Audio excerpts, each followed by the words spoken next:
बिस्मिल्लाहिर्रहमानिर्रहीम। अस्सलाम वालेकुम नाज़रीन। आज की हमारी इस वीडियो का मकसद ये है कि जब भी पंजाब पुलिस के अंदर लेडी कांस्टेबल्स की सीट आती हैं तो बहुत सी हमारी जो लेडीज़ हैं कांस्टेबल्स भर्ती होना चाहती हैं, हमारी ख़वातीन हैं, बेटियां हैं, बच्चियां हैं, वो ये सोचे समझे बिना कि उनकी उसमें एज क्राइटेरिया क्या है, तालीम की कितनी हद है, वो चाहती हैं कि वो भर्ती हो जाएं। आज की हमारी इस वीडियो का मकसद ये है कि हम एक प्रॉपर अवेयरनेस दें ताकि घरों में बैठी हुई और कॉलेजेस और यूनिवर्सिटीज़ में पढ़ने वाली बच्चे बच्चियाँ उन्हें पता चल जाए कि पंजाब पुलिस में भर्ती होने के लिए उम्र की क्या हद है, तालीम कितनी चाहिए, उसके अंदर फ़िज़िकल स्टैंडर्ड्स क्या हैं। इन सारी चीज़ों को डिस्कस करने के लिए आज हमारे साथ जो बच्चियाँ मौजूद हैं, ये वो बच्चियां हैं जो सेलेक्ट होकर मुकाबले का इम्तिहान पास करने के बाद पंजाब पुलिस में भर्ती हुई हैं। ये ज़िला पुलिस, डिस्ट्रिक्ट पुलिस से ताल्लुक़ रखने वाली बच्चियां हैं मेरे दाएं तरफ, और ये वो बच्चियां हैं जो पंजाब हाईवे पेट्रोल पुलिस की बच्ची एक हमारे साथ मौजूद है, और ये ट्रैफिक पुलिस की एक बच्ची है जिसको हम असिस्टेंट ट्रैफिक पुलिस ऑफिसर कहते हैं। इन सारी बच्चियों के साथ उस सारे प्रोसीजर को हम डिस्कस करेंगे कि जिसके तहत ये बच्चियां भर्ती होकर यहाँ तक पहुँची है। तो सबसे पहले हम अक्सा से पूछेंगे कि अक्सा, जब भी पंजाब पुलिस के अंदर कांस्टेबल की सीट आती हैं, लेडी कांस्टेबल्स की सीट आती हैं, तो उसका किस तरह से उसकी डॉक्यूमेंट्स जमा करवाए जाते हैं और क्या क्या रिक्वायरमेंट्स होती हैं उसकी? पंजाब पुलिस की जब वैकेंसीज अनाउंस होती हैं तो जो भर्ती फॉर्म है वो पंजाब पुलिस की जो अपने ज़िले की पुलिस लाइन है हम वहाँ से भी हासिल कर सकते हैं। इसके अलावा जो पंजाब पुलिस की ऑफिशियल वेबसाइट है वहाँ से हम डाउनलोड करके तो उसका जो भर्ती फॉर्म है वो फिल करना आता है। अच्छा, उसमें एक क्वेश्चन आता है कि जो डॉक्यूमेंट्स है वो कौन कौन से रिक्वायर्ड होते हैं।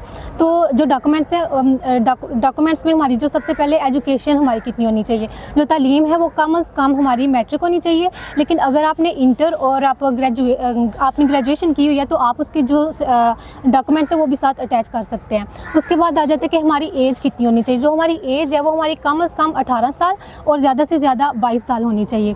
फिर उसके बाद जो हमारा आईडी कार्ड है उसकी फ़ोटोकॉपी साथ लगती हैं, अपने पेरेंट्स की आईडी कार्ड की फ़ोटोकॉपी साथ लगती हैं, तकरीबन 4 फ़ोटोकॉपी साथ लगती हैं।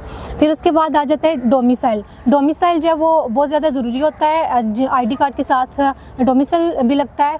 फ़ाइल सबमिशन के बाद अगला मरहला ये है कि उम्मीदवारों को उनके फ़िज़िकल मयार को मापने के लिए बुलाया जाता है। तो अब ये हम पूछते हैं जवेरिया से कि जवेरिया, एक कांस्टेबल सेलेक्ट होने के लिए जब आप फ़ाइल जमा कर लेते हैं तो उससे अगला मरहला किस तरह शुरू होता है? उससे अगला मरहला हमारा ये होता है कि हमें फ़िज़िकल मेजरमेंट के लिए बुलाया जाता है। फ़िज़िकल मेजरमेंट में लड़कियों के कद की पैमाइश की जाती है जो कि कम से कम 5.2 इंच होनी चाहिए। इसके बाद हमारा जो प्रोसेस स्टार्ट होता है इसमें हमें रनिंग के लिए कॉल की जाती है। रनिंग हमारी 1 माइल की होती है जिसमें हमें 10 मिनट में वो क्लियर करनी होती है। अगला सवाल भी हम जवेरिया से पूछेंगे। जवेरिया, हमें ये बताइए, जब फिज़िकल स्टैंडर्ड के ऊपर एक कैंडिडेट पूरा उतरता है तो उसके बाद रिटन टेस्ट और इंटरव्यू में बुलाया जाता है, वो क्या होता है, उसमें टेस्ट कैसा होता है और इंटरव्यू किस तरह होता है? इसके बाद हमारा अगला प्रोसेस रिटन टेस्ट का होता है और हमारे टेस्ट के अकॉर्डिंग हमें जनरल नॉलेज के क्वेश्चंस होते हैं। इसके अलावा मैथ, साइंस, कंप्यूटर, इसी तरह करंट अफेयर्स के बहुत सारे सवाल आते हैं जिन्हें हमें रिटन फॉर्म में महसूस वक्त के मुताबिक हल करना होता है। अच्छा जवेरिया, ये बताइए, क्या MCQs क्वेश्चन होते हैं या ये ऐसे टाइप सवाल होते हैं? 80% हमारा ऑब्जेक्टिव हो जाता है और 20% हमारा सब्जेक्टिव। ठीक। अगला सवाल हम आमना से पूछेंगे। आमना, जब एक कैंडिडेट टेस्ट में पास हो जाता है तो फिर अगला मरहला इंटरव्यू का आता है, तो इंटरव्यू में क्या होता है, किस तरह के सवाल होते हैं, कितने दौरानिए का होता है, तो इसके बारे में भी बताइए। पेपर के बाद असल में हमारी मेरिट लिस्ट जनरेट की जाती है, उसके बाद हमारा इंटरव्यू कंडक्ट किया जाता है। इंटरव्यू का बेसिकली मकसद होता है हमारा कॉन्फिडेंस लेवल, फिजिकल अपीयरेंस, हमारी नॉलेज और हमारी जो स्पिरिट है उसको चेक किया जाता है इसमें। और ये दौरानिया तकरीबन 5 से 10 मिनट का होता है जिसमें हमसे वो काफ़ी जनरल बेस्ड क्वेश्चन करते हैं, नॉलेज बेस्ड क्वेश्चन करते हैं, ऑब्वियसली करंट बेस्ड भी क्वेश्चन होते हैं। नाज़रीन, पंजाब पुलिस में लेडी कांस्टेबल भर्ती होने के मरहले के ऊपर जो हम बात कर रहे हैं, सबसे पहले फॉर्म जमा करने का मरहला है, उसके बाद फिज़िकल स्टैंडर्ड का मरहला है, उसके बाद एक टेस्ट का मरहला है, उसके बाद इंटरव्यू का मरहला है, आखिर में एक मरहला आता है वेरिफिकेशन का और मेडिकल का। अब हम बात करते हैं अक्सा से कि अक्सा, वेरिफिकेशन के मरहले में क्या होता है और उसके बाद जो मेडिकल का मरहला है वो क्या होता है? इंटरव्यू के बाद हमारी वेरिफिकेशन की जाती है। हर एक कैंडिडेट की अलग अलग वेरिफिकेशन की जाती है कि किसी का क्रिमिनल रिकॉर्ड तो नहीं है। हर एक को हर तरफ से जांचा परखा जाता है और वेरिफिकेशन करने के बाद हमारा मेडिकल होता है। नेक्स्ट स्टेप में जो मेडिकल है उसमें हमें देखा जाता है कि हम मेडिकली फ़िट हैं, और जब हम मेडिकली फ़िट हो जाते हैं तो फिर हमें महकमाना बैच नंबर अलॉट कर दिए जाते हैं और नेक्स्ट हम ट्रेनिंग के लिए अहल होते हैं। नाज़रीन, हमारे साथ मरियम लेडी ट्रैफिक असिस्टेंट मौजूद हैं। ये पंजाब पुलिस के जो एक इदारा झैली इदारा है ट्रैफिक पुलिस, उसके अंदर लेडी कांस्टेबल के तौर पे तैनात है, लेकिन इस ओहदे को लेडी ट्रैफिक असिस्टेंट कहा जाता है। हम इनसे ये पूछेंगे, मरियम हमें बताएं कि पंजाब पुलिस में भर्ती होने का मयार और ट्रैफिक पुलिस में भर्ती होने का मयार सेम है?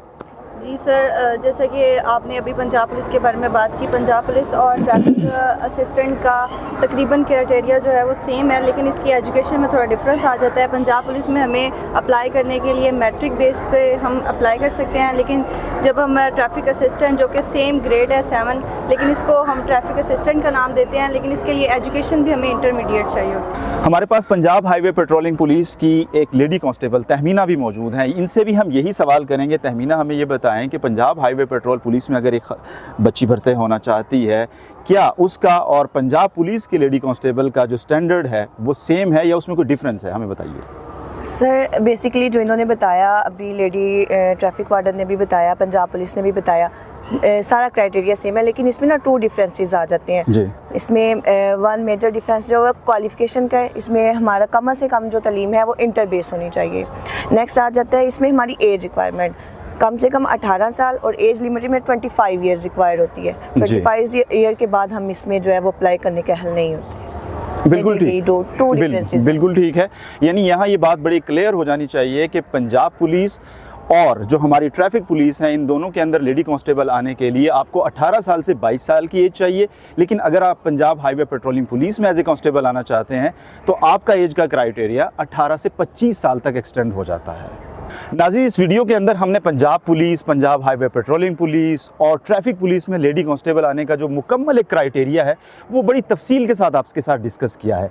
फॉर्म जमा करवाने से लेकर भर्ती के जितने मराहिल हैं, वेरिफिकेशन और मेडिकल तक, सब हमने कोशिश की है उन सब को आप उनको बताएं। और हमारी लेडी कांस्टेबल्स ने जो इस मरहले से गुजर के आए हैं बड़ी तफसील के साथ आपको बताया है। हम सब आपके मुहाफिज हैं, आए हमारी फोर्स का हिस्सा बने। नारे तकबीर, अल्लाहू अकबर, पाकिस्तान जिंदाबाद, पंजाब पुलिस।